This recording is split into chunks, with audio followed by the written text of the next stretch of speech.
آپ نے اپنے ایک پروگرام میں کہا تھا کہ کلام الہی کا مصدر ارتقائی عمل سے خالی ہے، حالانکہ نبی کریم صلی اللہ علیہ وسلم نے شام اور بحرین کے سفر کیے اور وہاں پر دیگر مذاہب کے علماء سے سیکھا اور پھر کئی برس غار حرا میں غور و فکر فرماتے رہے، تو کیا یہ شخصیت کا ارتقائی عمل نہیں ہے؟ قرآن مجید ایک کلام ہے، یہ عربی زبان کا شاہکار ہے، ادب کا شہپارہ ہے۔ آپ نے اقبال کو پڑھا ہے، غالب کو پڑھا ہوگا، حافظ کو پڑھا ہوگا، شیکسپیئر کو پڑھا ہوگا، ملٹن کو پڑھا ہوگا۔ یہ کوئی حیثیت نہیں رکھتے اس کلام کے مقابلے میں، انتہائی بلیغ کلام ہے۔ جو بات میں نے وہاں سمجھانے کی کوشش کی ہے اور جو خود قرآن نے کہی ہے، رسول اللہ کی زبان سے کہلوائی ہے کہ فقط لبثت فیکم عمرا، میں نے تمہارے درمیان 40 سال گزارے ہیں، ایک عمر گزاری ہے، مجھے بتاؤ کبھی اس کلام کے کوئی آثار میرے ہاں نظر آئے؟ یہ ہے وہ بات جو بتائی گئی ہے۔ باقی جو چیزیں آپ نے بیان کی ہیں، کس بحیرہ سے کون سا آپ نے علم حاصل کیا تھا، ذرا بتا سکتے ہیں کہ اس کے ماخذ کیا ہیں؟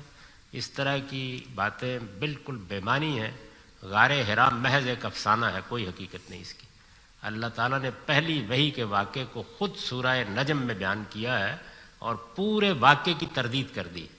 یہ واقعہ کہتا ہے کہ حضور پریشان ہو گئے، گھر تشریف لائے، زملونی کہا، سیدہ خدیجہ آپ کو ورقہ بن نوفل کے پاس لے گئی۔ قرآن کہتا ہے جس وقت پہلی وحی ہوئی، نہ پیغمبر کے اندر کوئی تردد پیدا ہوا، نہ کوئی اضطراب پیدا ہوا، ما کذب الفؤاد ما رأى، ادنا درجے میں دل میں بھی کوئی کھٹک پیدا نہیں ہوئی، اور آپ نے پہلی وحی کو عکس کیا۔ پھر دوسری بیان کرتا ہے وَلَقَدْ رَآهُ نَزْلَةً أُخْرَىٰ، تو یہ محض افسانہ ہے، کوئی حقیقت نہیں۔ کبھی تحقیق کریں اس کی۔ جس ہستی کا یہ واقعہ بیان کیا جاتا ہے وہ محمد الرسول اللہ ہے۔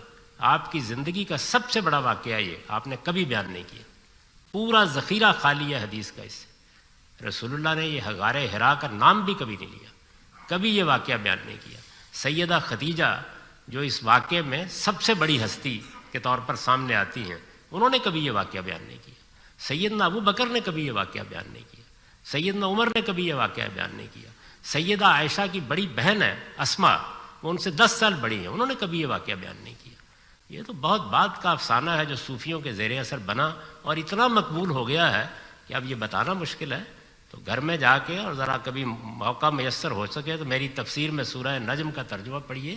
پہلی اور دوسری وحی کو خود قرآن نے بیان کیا ہے، کس شان سے آئی ہے، کس طرح آئی ہے، جبریل کس طرح پورے افق پر چھائے ہوئے تھے، اور اس میں رسول اللہ کی حالت بیان کی ہے کہ آنکھ جھپکی نہیں ہے، آپ کو کوئی تردد لاحق نہیں ہوا، کوئی اضطراب آپ کے اندر پیدا نہیں ہوا، اور جو کچھ آپ کو وحی کیا گیا ہے دل میں بھی کوئی خیال پیدا نہیں ہوا۔ کون سا ورقہ بن نوفل ہے جس کے پاس آپ گئے تھے؟ یہ قرآن کے بالکل خلاف ہے افسانہ۔ یہ فرمائیے کہ شادی شدہ